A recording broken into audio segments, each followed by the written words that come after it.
다니엘 12장 2절을 봤었죠. 다니엘 12장 2절을 다시 보겠습니다. 다 같이 큰 수를 읽겠습니다. 시작.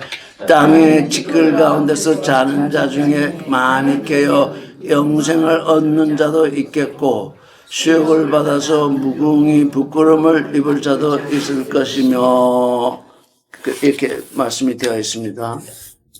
제가 여기서 지금 첫 창조와 새 창조, 지금 우리는 하나님의 새 창조에 들어와 있다고 하는데, 첫 창조와 새 창조는 어떻게 다른 건가요? 오늘날 대부분의 그 성경 해석들이 지금 새 창조를 모르고 있어요. 겨우 얘기하는 게 회복이다, 아니면 재창조다 그러는데, 예? 회복도 재창조도 아닌 새 창조. 첫 창조와 새 창조가 있는데, 첫 창조는 뭐예요? 새 창조는 뭡니까? 첫 창조는 창세기 1장 1절부터 6일간 나와 있는 그 말씀, 그게 첫 창조입니다. 그러면 하나님의 새 창조는 뭘까요? 하나님의 모양을 넣어서 하나님의 아들이 되게 하는 과정이 새 창조. 그렇죠. 사람이 하나님의 모양을 이루어서 하나님의 아들이 되는 것인데, 그것뿐입니까? 새 하늘과 새 땅이 창조됐잖아요. 내가 만물을 그 순서를 아셔야 돼요. 첫 창조에서는 하늘과 땅, 그리고 그 혼돈하고 공하고 흑암이 깊음에 있는 그 땅을 새롭게 지어서 새 땅이 되게 하신, 그게 이제 첫 창조인데, 새 창조는 그 다음에 이제 사람을 마지막 날 6일째 창조하셨는데, 새 창조에서는 그 순서가 뒤바뀌어요. 왜?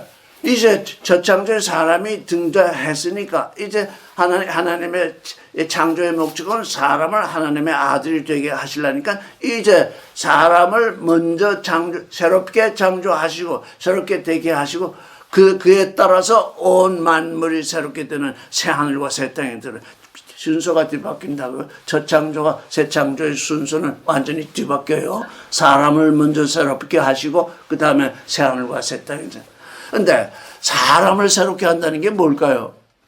이번에 오늘 처음으로 얘기를 해보는 것입니다. 그동안 이걸 어떻게 얘기를 해야 되나? 여러분께 질문을 이제 드려보겠습니다. 각 사람이 대답을 하셔야 돼요. 여러분은 예수의 처녀 탄생을 믿습니까? 안 믿습니까? 믿습니까? 믿습니다. 믿습니까? 이렇게 대답이 믿습니까? 믿습니까? 믿습니까? 믿습니까? 믿습니다. 믿습니까? 아니, 그렇게 쉽게 믿습니까? 왜 못 믿어요? 에? 어떻게 믿어야 되느냐? 나는 이 예수 처녀 탄생에 대해서 성경을 많이 아는 사람들이 이렇게 해설을 해보려고 애를 쓰고 또 애를 쓰고 하는데 다 헛소리인 것을 알았어요. 그걸 어떻게 믿어야 되느냐? 오늘 여러분께 말씀드리는데, 그게 하나님의 새 창조이기 때문에, 첫 창조에 없던 것을, 첫 창조에서는 처녀가 잉태해서 아들을 낳는 법이 첫 창조에서는 전혀 없었거든요. 그건 첫 창조에서 하나님이 행하신 일이 아니에요. 그런데 새 창조에서는 어떻게 한다고요? 처녀가 잉태해서 아들을 낳아요. 그 이름을 이마누엘이라고 그래요. 이마누엘이 뭐예요? 하나님이 우리 함께 계시다. 근데 그게 또 뉘앙스가 있더라. 하나님이 우리와 함께 하신다. 이렇게 하면 우리가 참으로 해석하기 어려운 문제가 생기는데, 우리와 함께 하시는 하나님, 원래 이마누엘은 God with us예요. 우리와 함께 하시는 하나님, 요렇게 딱 떨어지게 우리가 이해를 하고 있어요. 우리와 함께 하시는 하나님, 그걸 증거하기 위해서, 그 새 창조를 증거하기 위해서, 그 일을 모든 사람의 눈에 드러나게 하기 위해서 처녀에게 잉태되셨구나. 그것도 성령으로. 근데 이게 첫 창조의 법에서 벗어나니까 모든 사람들이 어떻게 처녀가 잉태해서 아기를 낳을 수 있느냐, 이건 불가능하다. 그래서 처녀가 아니고 젊은 여자다, 이러면서 이사야서를 그걸 해석을 붙이느라고 애를 쓰는데, 그거 다 헛소리라. 왜? 새 창조이니까. 내가 이제 예수 그리스도 내 아들을 통해서 모든 인류를 새롭게 창조할 것인데 그 첫 타자로 그 첫 징조로 그 첫 실상으로 내 아들을 보내는데 성령으로 말미암아 처녀에게 아들을 낳게 할 것인데 God with us 하나님이 너희와 함께 있는 그 첫 타자다. 그러니까 처녀가 아이를 낳을 수 있느냐 없느냐는 건 이 세상 사람들의 생각. 왜? 이 세상 사람은 첫 창조에 속해 있으니까 아무도 그 일을 믿을 수가 없습니다. 그래서 오늘 오다가 생각나는데 알고 믿느냐 믿고 아느냐 이런 질문이 우리 간에 있었거든요. 옳다. 내가 믿고 아는구나. 뭘? 내가 하나님의 새 창조를 믿고 계속 말을 해왔더니 오늘 이 얘기를 할 수 있게 돼서 새 창조를 믿는 사람은 처녀에게서 아들이 낳아지는 그 일을 믿어야지 믿지 아니하면 새 사람이 될 수가 없습니다. 새 사람이 되는 건 처녀에게서 아들이 낳아지는 얘기입니다. 자, 그러면 그 처녀라는 게 뭐냐? 자, 처녀에 대해서 한번 생각해 보겠습니다. 고린도후서 11장 2절. 이거 잘 들으셔야 됩니다. 이제 첫 창조와 새 창조가 어떻게 다른지 몇 주간 동안 얘기를 할 겁니다. 그때 이제 우리에게 확신이 들어와야지. 이 다니엘서 12장 2절 이거 지금 새 창조를 얘기하는 겁니다.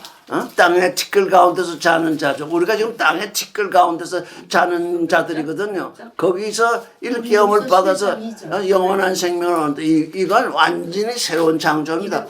고린도후서 11장 2절 같이 읽어봅시다. 시작. 내가 하나님의 열심으로 너희를 위하여 열심 내노니 내가 너희를 정결한 처녀로 한 남편인 그리스도에게 드리려고 준비하려다. 자, 처녀는 어떤 조건을 구비해야 됩니까? 처녀다. 내가 처녀다 그럴 땐 무슨 조건을 구비해야 돼? 남편이 없어야지. 남편이 없는 건 물론이고 정결함. 처녀가 정결하지 못하면 그건 사실 처녀라 할 수 없죠. 그래서 뭐라고 그랬습니까? 내가 하나님의 열심으로 너희를 위하여 열심을 내는데 내가 너희를 정결한 처녀, 정결과 처녀 이게 이 처녀가 이렇게 붙어 있습니다. 자, 그러면 우리는 처녀인가요? 아닌가요? 하나님께는 우리 인간이 모두 여자입니다. 여자인데 여자라고 해서 다 처녀가 아니거든요. 하나님께는 우리가 다 여자이기 때문에 하나님께로 불러서 하나님의 아들을 낳으라고 하는데 우리가 먼저 뭐가 되어야 되나요? 처녀가 되어야 돼요. 육신으로 처녀가 되라는 얘기인가요? 그럼 뭐 우리 마음이 하나님의 영으로 말미암아 하나님의 말씀으로 말미암아 완전히 처녀 상태로 돌아가야 됩니다. 처녀로 새롭게 지어져야 합니다. 그러니까 뭐예요? 그래서 저는 이 성경을 읽을 때 제가 그렇게 생각하고 했던 게 얼마나 하나님의 인도하심이요. 이건 분명히 하나님의 인도하심이었다라고 생각하는 게 나는 지금까지 내 아버지에게서 들었던 것이라도 하여간 누구에게 들었던 것 내가 내 머릿속에 있는 건 다 똥처럼 버리겠습니다. 이게 뭡니까? 이거 처녀되는 일이거든요. 내가 무슨 소리를 들었어도 그거 다 똥처럼 버리고 당신이 주시는 그 말씀만 받겠습니다.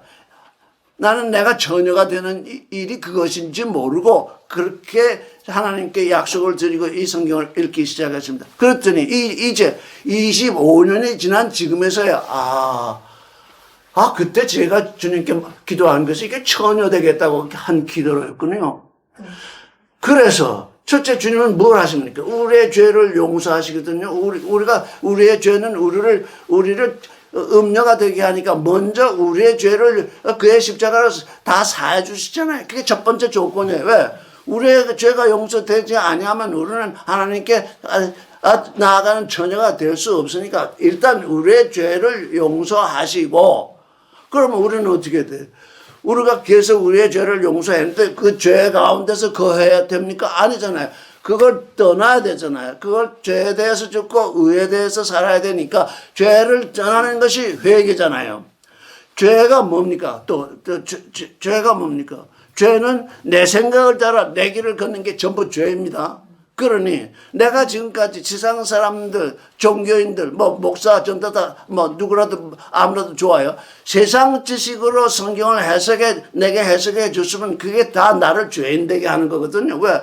하나님은 나의 죄를 용서하시고 이제 회개, 나의 생각과 나의 길을 떠나서 하나님의 생각을 따라 하나님의 길로 들어오게 하시는데, 그때 내가 무슨 상태로 있어야 되느냐? 처녀의 상태로 있어야 되거든. 그래야 하나님의 아들을 낳게 되느냐? 처녀가 잉태하여 아들을 낳을 것이다.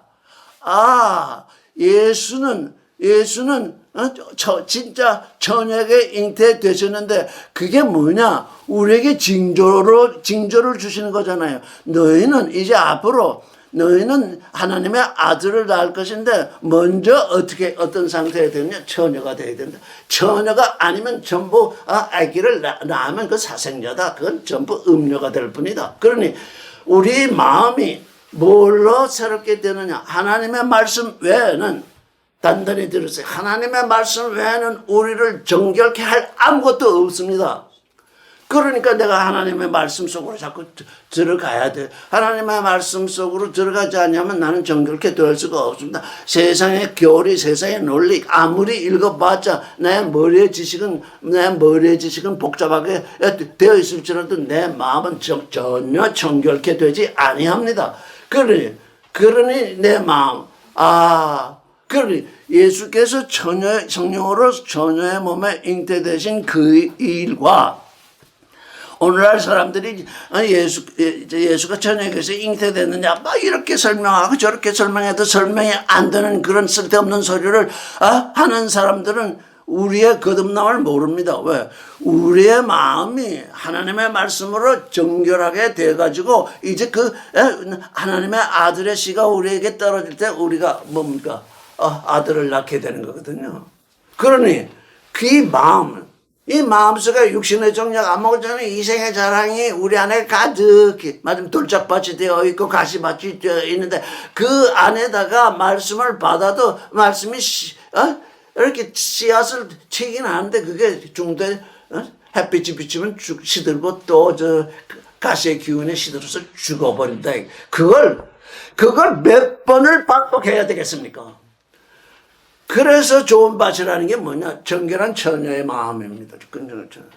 여러분 자신의 가슴에 손을 한번 얹어보세요. 내가 정결한 처녀의 마음으로 말씀을 받고 있는가? 얹어보세요. 아니 이렇게 말을 안 들어가지고 얹어보세요. 내 마음이 하나님을 향해서 정결한 처녀의 마음이 되어 있는가? 왜? 바울은 하나님의 열심으로 지금 그리스도를 우리를 그리스도에게 지금 증명하는데 정결한 처녀가 된 존재를 증명한다 그랬거든요. 그러니까 그렇게 됐을 때 하나님의 말씀이 내 안에 떨어지면 내가 이제 하나님의 아들을 낳는데 에레미야서 지금 몇 장인지 기억이 안 나요. 저는 그 말씀을 읽다가 아주 깜짝 놀랐어요. 깜짝 놀랐으면도 좀 절수를 좀 기억이 안 나는데 내가 하나님이 말씀하시기를 내가 새 일을 행하리니 여자가 남자를 안으리라 그랬어요. 내가 새 일을 행하리니 여자가 남자를 안으리라. 그게 무슨 말씀일까요? 하나님이 행하시는 새 일인데 여자가 남자를 안는데요. 그런데 저는 그걸 즉각적으로 알았어요. 내가 정결한 처녀로 있어서 말씀이 내 안에 떨어져서 그 씨알이 자라나면 그 아들이 되니까 내가 여자로 하여금 처녀로 하여금 정결한 처녀로 하여금 아들을 안게 하리라. 그게 새 창조의 일이더라고요. 자, 어떻습니까? 내 안에 잘 들으세요. 내 정결한 마음 안에 말씀의 씨가 떨어져서 내가 아들을 낳아서 내 품에 안고 있으면 마리아가 예수를 품고 안고 있는데 얼마나 즐겁겠습니까? 기쁘고 즐겁지 않겠습니까? 여러분 기쁘고 즐겁지 않으세요? 그런 기쁘고 즐거운 기색이 별로 없어요. 기쁘고 즐거우니까 어떻게 하느냐? 나만 낳은 것이 아니잖아요. 그럼 누가 낳았어요? 내 주위에 있는 사람들도 아들을 낳았잖아요. 그러면 어떻게 돼? 그 여자, 이 새롭게 아들을 낳은 여자가 누구를 안아줘야 돼요? 내 형제 자매, 하나님께는 다 여자이니까 그 형제 자매가 낳은 그 아들을 어떻게 한다고요? 갓 낳은 아기를 보듬어 주듯이 아주 다치지 않게 아주 귀하게 세상에 어떤 보화보다 더 귀하게 안아준다 그 말이에요. 그런 적이 있습니까? 그저 교리 논쟁하고 너는 저렇지 나는 이렇지 하면서 맨날 싸우는 모습으로 상대를 대하고 있지. 내 안에 하나님의 아들이 있고 내 안에 하나님의 아들이 있는데 나는 내 아들을 이렇게 귀여워하는데 내가 낳은 아들을 내가 귀여워할 수 없다. 이렇게 할 수 있느냐 그 말이에요. 그러니까 누구를 봐야 돼요? 우리가 눈으로 볼 때 누구를 봐야 되는 거예요? 아들을 봐야 돼요. 각 사람이 낳은 그 아들을 봐야 돼요. 아직 잉태 중이면 그 잉태한 아들을 봐야 되고 씨앗을 받았으면 그 씨앗을 봐. 아이고 그거 뭐지? 아주 잘 자라야지. 그냥 영양분을 공급해주고 그저 귀여워해주고 그래야 되는데 이건 예수를 믿는다는 사람들이 서로 싸우고 서로 교리 논쟁을 하니 그게 정결한 마음에 떨어진 씨앗으로 생겨난 아들이겠느냐 그 말입니다. 그러니까 형제 자매를 만날 때는 어때요? 무조건 내게 기쁨이 솟아야 돼. 왜? 아들과 아들이 만나게 되잖아요. 어머니와 어머니가 만나는데 그게 한 아버지의 아들인데 너는 저리 가라. 나는 나만 아들. 이렇게 할 수가 있겠느냐 그 말이에요. 이렇게 할 수 있어요? 없어요? 못해요. 근데 그게 안 되거든요. 왜요? 내 정결한 마음에 떨어진 것이 아니기 때문에 정결한 전으로 그것도 열심으로 중매를 했더니 바울이 열심으로 고린도 사람들을 중매했더니 그들 맨날 교리 투쟁만 하고 그랬거든요. 그런데 여기서 하나 더 말씀을 드리고 싶은 건 하나님께는 우리가 다 여자예요. 그래서 말씀의 씨를 받아서 하나님의 아들을 낳아요. 그런데 세상 사람은 자기를 어떻게 생각할까요? 세상 사람들 여자든지 남자든지 세상 사람은 뭐냐면 그래서 여기 새 창조와 이제 예창조와 첫 창조와 다른 것이 세상 사람들은 다 내 생각을 따라 내 길을 걷잖아요. 내 생각을 따라 내 길을 걷는 게 뭐냐? 그게 죄거든요. 세상 사람들은 다 죄인이에요. 우리도 죄인이었어요. 죄인은 뭐냐? 내가 남자다 그러고 있거든요. 왜? 내 생각, 내 길을 따라가니까 내가 남자예요. 우리는 하나님께 부름을 받아서 하나님의 생각을 따라 하나님을 길을 걷고 있으니까 우리가 스스로 여자인 것이 증명이 됐어요. 우리 믿음은 뭐냐? 여자로서 하나님께 와서 아들을 낳는 존재예요. 그러니 우리 여자들이 아들을 안고 있는데 세상의 남자, 그게 육신으로 여자일지 남자일지 상관이 없어요. 왜? 자기 생각을 따라 자기 길을 걷는 자는 하나님을 믿지 않으니까 그건 다 나는 남자다. 그렇게 주장하고 있거든요. 그런데 그 남자들을 어떻게 대해야 되겠어요? 그게 애기다 그 말이에요. 엄마가 남자를 안는다는 건 뭐냐? 그 사람들도 하나님께 오면 하나님의 씨를 받아서 남자를 낳을 여자이기 때문에 그 스스로는 남자일 줄 알지만 어떻게 돼요? 애기인 거예요. 그들도 우리가 어떻게 돼야 돼요? 안아줘야 되는 거예요. 그래서 우리는 조금 더 세상을 적대하지 않아요. 세상을 적대하는 이 기독교인들 보면 하나님의 뜻을 하나님의 창조를 알기나 하라고 우리는 세상을 절대로 적대할 수가 없어요. 안아줘야 되니까요. 보듬어줘야 되니까. 왜? 그들이 언제 하나님께 돌아와서 하나님의 아들을 낳을 수 있는 존재가 될지 어떻게 알겠어요?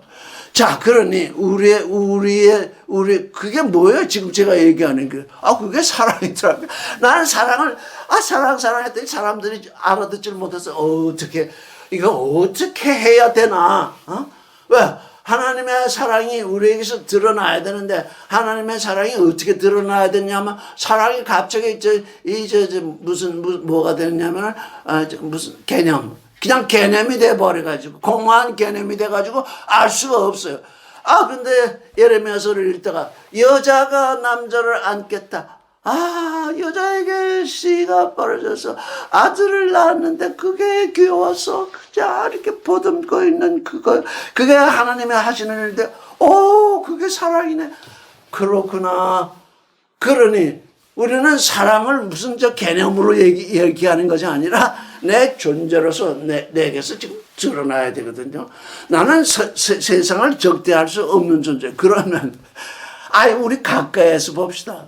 그냥 내 손에 잡고 내 피부에 닿는 남편을 생각해 봅시다. 남편이 뭐예요? 남편이 남자잖아요. 자기 생각을 따라 자기 길을 걷는 남자, 즉 죄인이잖아요.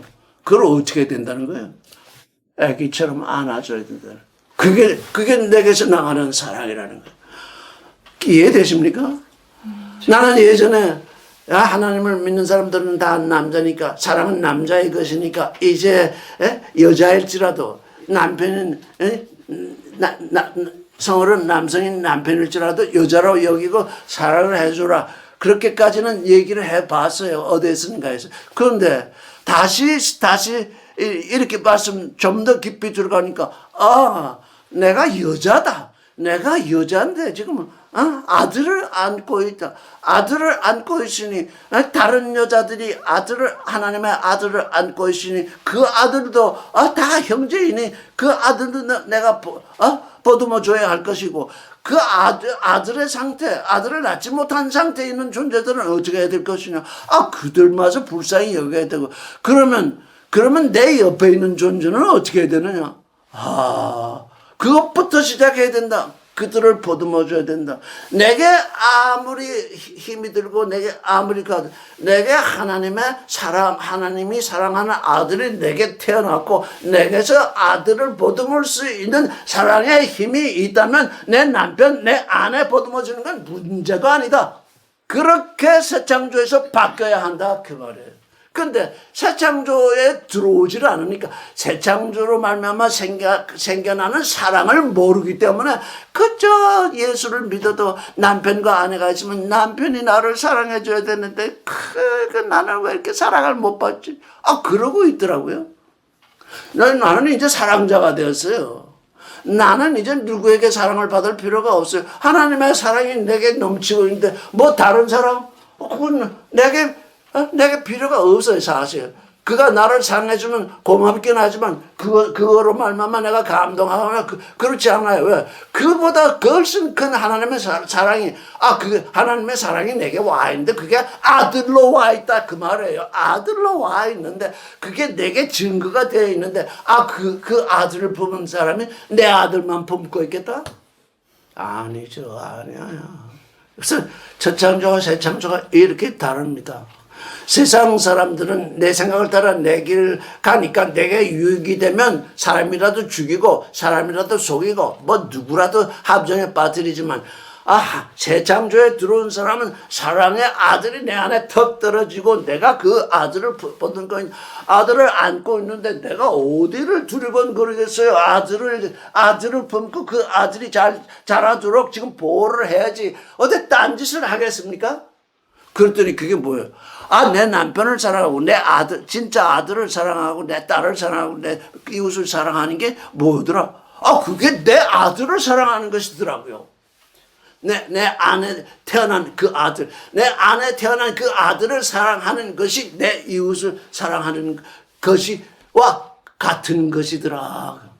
자, 그러니 내 이웃을 내 자신처럼 사랑하라. 그 말이 우리에게, 이렇게 어려운 말씀을 하나님 하셔가지고 참 어렵네. 그래가지고 다 죄인이 되어 있잖아요. 그거 행하는 사람 없잖아요. 내 마음을 다하고 목숨을 다하고 뜻을 다해서 하나님을 사랑하라. 내 이웃을 내 자신처럼 사랑하라. 이렇게 두 계명이 율법으로 나와있는데 그걸 행하는 사람이 없어서 이 세상 모든 사람들이 죄인이 되어 있잖아요. 그게 첫 창조에서 일어나는 일이에요. 근데 새 창조에서는 내 이웃을 내 자신처럼 사랑하라.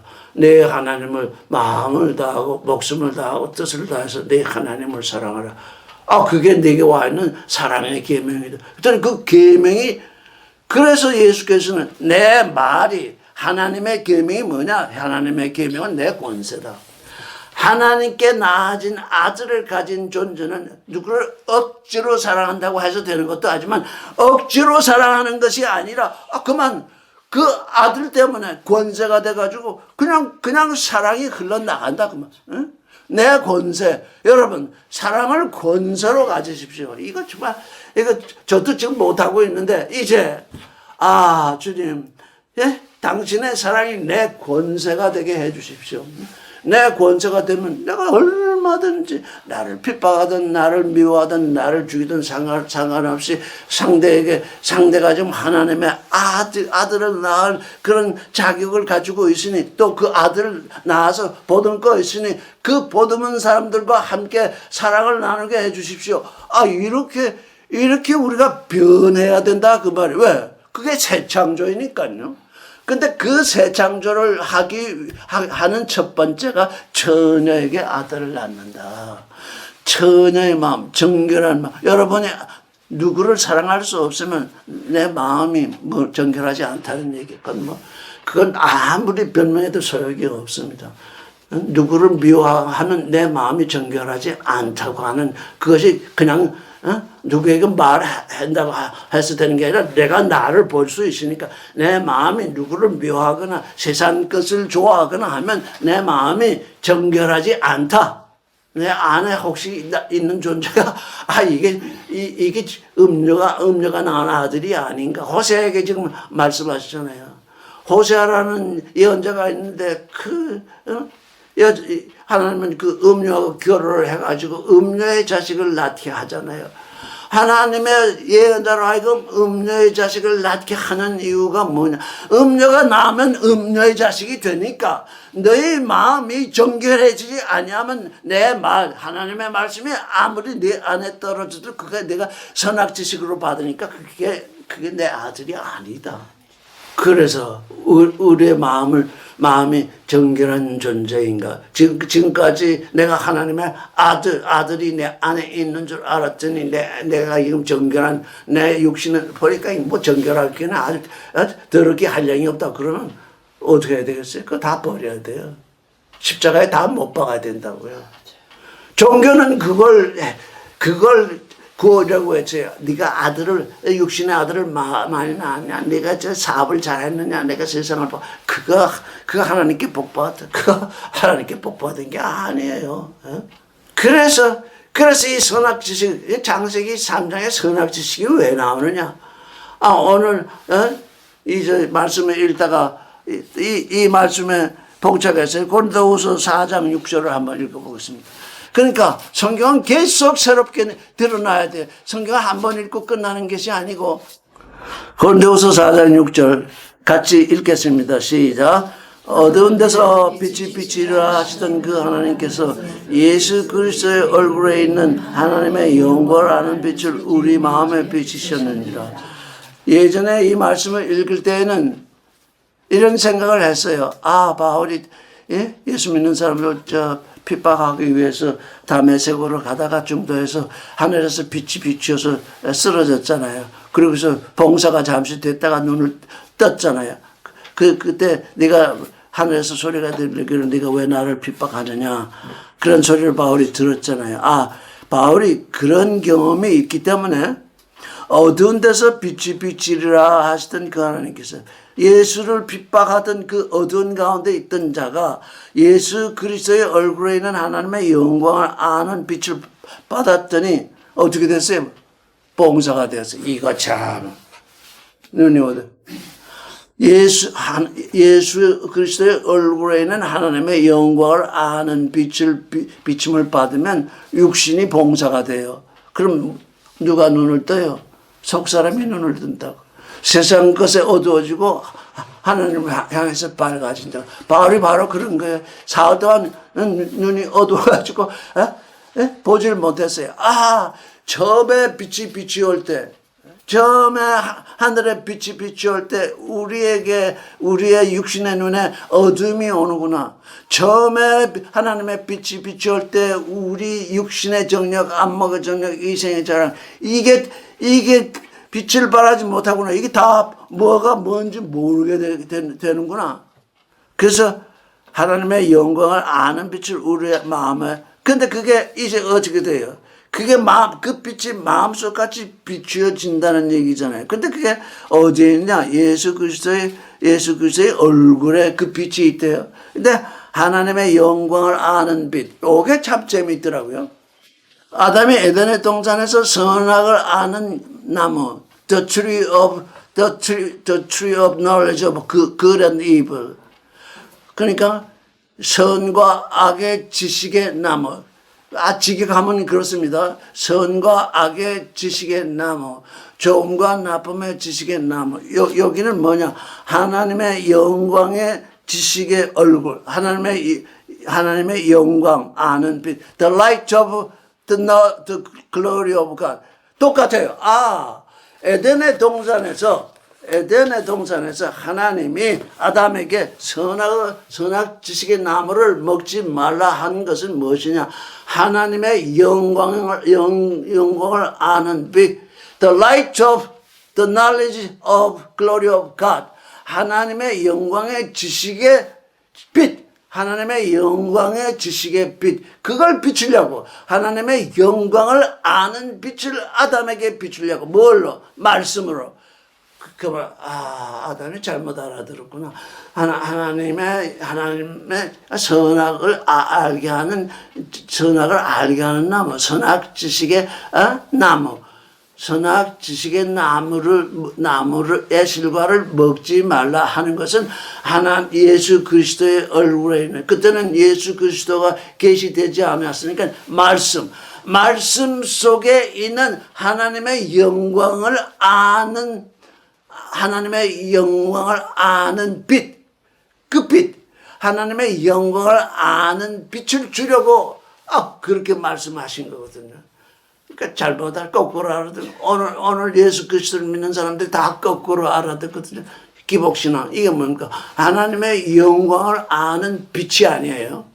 선악을 아는 지식이지 하나님의 영광을 아는 빛이 아니라고요. 그러니까 아담부터 하나님은 그 첫사람 아담부터 새 창조로 지금 이끄신 거잖아요. 근데 그 아담이 첫사람이 아니라고 제가 여러 번 얘기 드렸죠. 그 첫사람이라는 건 뭐가? 에덴의 동산에 들어온 첫사람이라는 뜻이. 그러면 하나님이 창조한 첫사람은 어떻게 됐나? 그들은 하나님의 축복을 따라서 생육하고 번성했어요. 그러니까 하나님의 축복을 따라서 생육하고 번성했으니까 그 기간이 얼마나 지났는지 2장에서 3장으로 넘어갈 때 기간이 나와 있지 않아요. 그러니까 뭐냐? 그 기간에 생육 번성했었는데 그 가운데는 죽은 사람도 있어요. 왜? 얼마의 시간이 흘렀는지 알 수가 없어요. 지금 2장과 3장 사이에 생육 번성하던 사람들이 죽고 나고 죽고 했는데 그 가운데는 죽은 사람들도 있다고요. 다 나고 죽고 했으니까. 근데 그들이 뭘 알았느냐? 죽으면 뭐가 된다는 거 알았어요. 죽으면 먼지가 된다는 거, 죽으면 흙으로 돌아간다. 아파르가 된다는 걸 알았다. 곧 뭐냐? 하아담 아파르. 그 하아담, 땅에 속한 하아담 아파르. 그 사람 죽으면 아파르가 될 존재야. 아파르인 존재 아담. 하아담 아파르가 뭐냐? 육신이 죽으면 흙으로 돌아갈 사람, 그게 하아담 아파르. 그 한 사람에게 생기를 불어넣어서 산원이 되게 하셨다 그 말이에요. 그러니 이게 창조기사의 중복이 아니에요.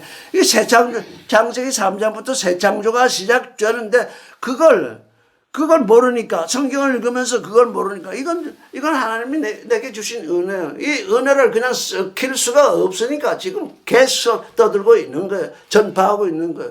3장부터 하나님의 새 창조가 시작되고 있는데, 바로 뭐냐? 선악을 아는 지식, 그거 아담이 이미 가지고 있었어요. 왜? 그 전에 사람들이 생육 번성하고 있으니까 죽으면 육신으로 돌아가는 거 다 알고 있었어요. 그게 선악 지식에 그 나무의 실과를 먹지 말라. 왜? 내가 나의 영광을 아는 빛으로 내게 비추기 때문이다. 그렇게 말씀하신 것이라고. 근데 그게 창조기사의 중복으로 하니까 이게 사람으로 흙으로 지어졌느니 뭐니. 창세기에는 재료가 나오잖아요. 왜 재료가 안 나올까요? 없는 것을 있게 하셨으니까요. 오늘날 사람들이 창조라 하는 것을 없는 것을 있게 하는 것이 아니에요. 있는 데서 뭔가 새롭게 변동을 시켜서 뭔가 만드는 거지. 그래서 전도자는 이 땅에 이 해 아래는 새 것이 없다. 왜? 있던 것이 지금 있는 것이 나중에도 그 전에 있던 것이 지금 있다. 전혀 새 것이 없다. 그런데 하나님은 어떻게 새 창조를 행하시거든요. 첫째, 처녀가 아기를 낳게 하신다고요. 처녀가 아기를 낳는 일은 새 창조에서만 이루어지는. 근데 마리아가 태에 예수를 잉태한 것과 우리 마음에 하나님의 말씀으로 하나님의 아들을 잉태한 것과 어느 게 쉽고 어느 게 어렵겠습니까? 똑같이 어렵고 똑같이 쉽습니다. 무슨 말이냐? 믿는 자에게는 쉽고 믿지 않는 자에게는 불가능합니다. 믿는 자에게는 하나님이 내 마음속에 정결한 마음속에 하나님의 아들을 낳아주시겠다고 약속하셨으니 전능하신 하나님이 약속하셨으니 믿으면 그렇게 되고 마리아가 말하기를 주님의 말씀대로 되어지이다 믿으니까 성령으로 잉태되잖아요.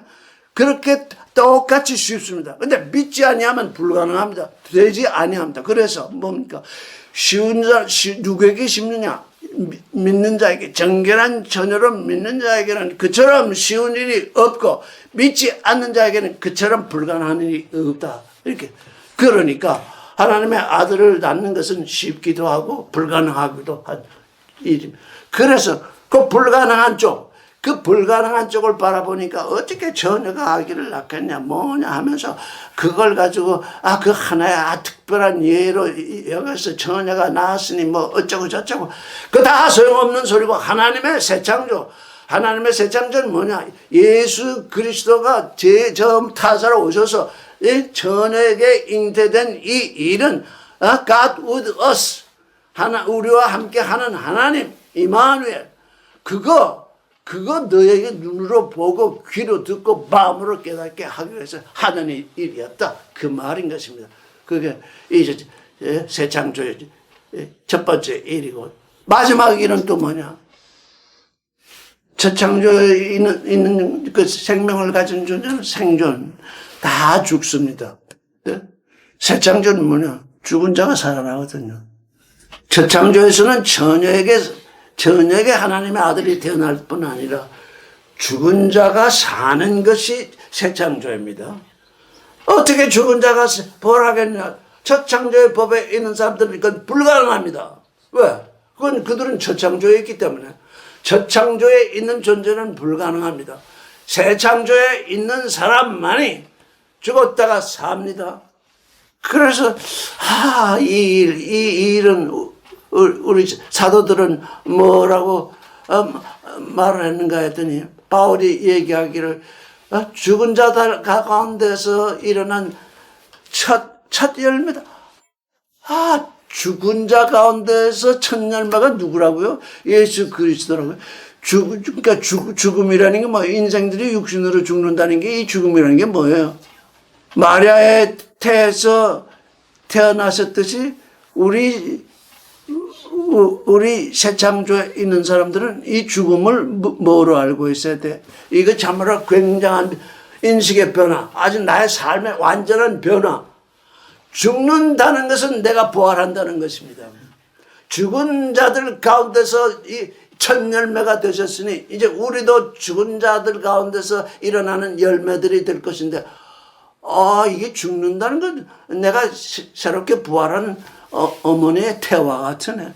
아니 이게 사람들이 첫 창조에 속한 우리 육신이 그저 죽는 것이 두려워서 그저 욕심도 내고 어디 정직한 말을 해야 되는데 거짓말도 하고 그저 급식거리고 그러는데 새 창조에 있는 사람들은 도대체 죽음을 두려워하지 않는다. 왜?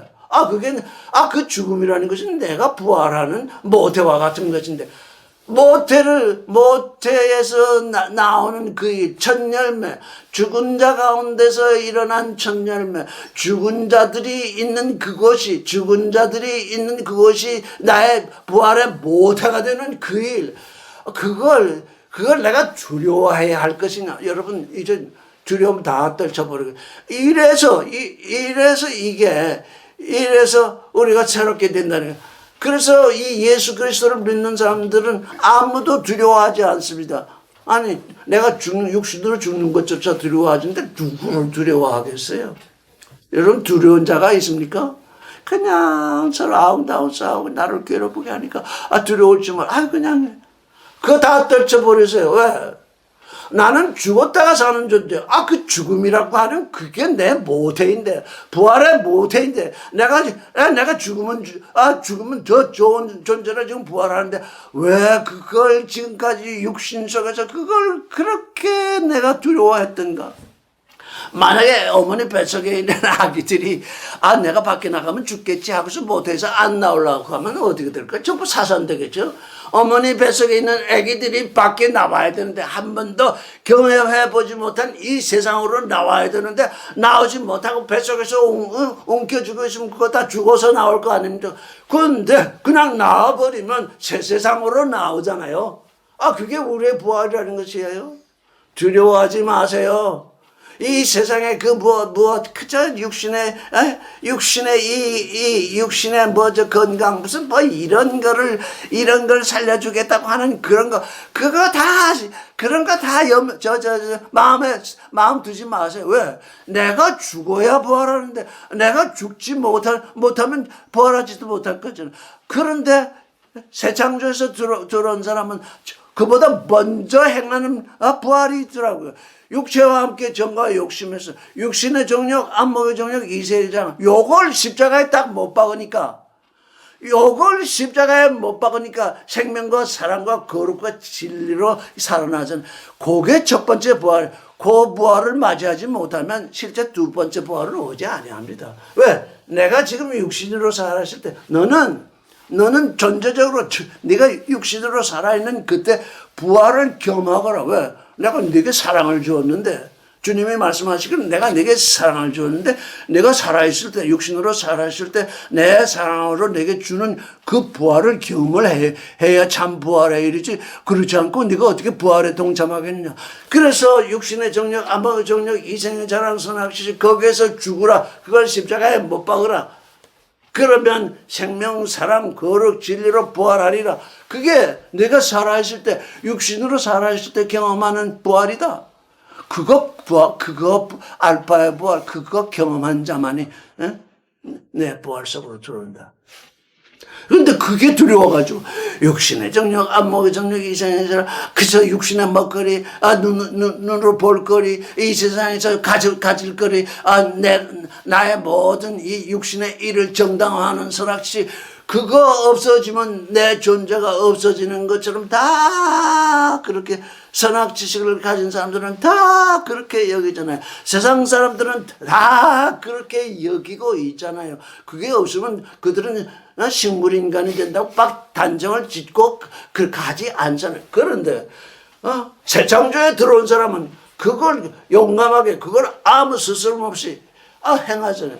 근데 행하지 못하는 건 새 창조가 뭔지 모르기 때문에 하나님이 나를 새롭게 하나님의 아들로 새롭게 지으시는 그 일이 뭔지 모른다고요.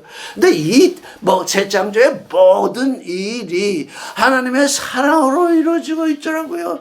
아들을 낳게 하는 것도 사랑으로 이루어지고 그 아들이 이 세상에서 하나님의 모양을 담는 삶을 육신 속에서 살면서 무슨 일을 하느냐. 이 세상을 향해서 제발 하나님의 아들이 되는 이 길로 들어오느라 그렇게 하다가 핍박도 받고 그렇게 하다가 병도 얻고 그렇게 하다가 어려움도 당하고 그래서 죽는다고요. 그런데 그때 부활로 보상이 내게 오겠다. 그건 내가 당연히 받아야 할 권세다. 내가 받아야 할 권세는 바로 그것이다. 육신의 정욕, 안목의 정욕, 이생의 자랑에 대해서 죽은 자는 반드시 부활로 받을 권세가 있다.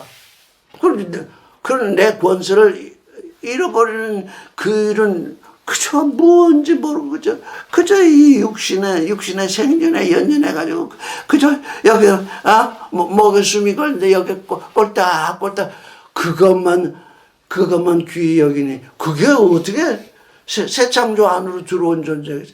첫 창조와 새 창조는 완전히 다릅니다. 첫 창조에서 하나님이 이루지 않으신 일, 아주 새로운 일.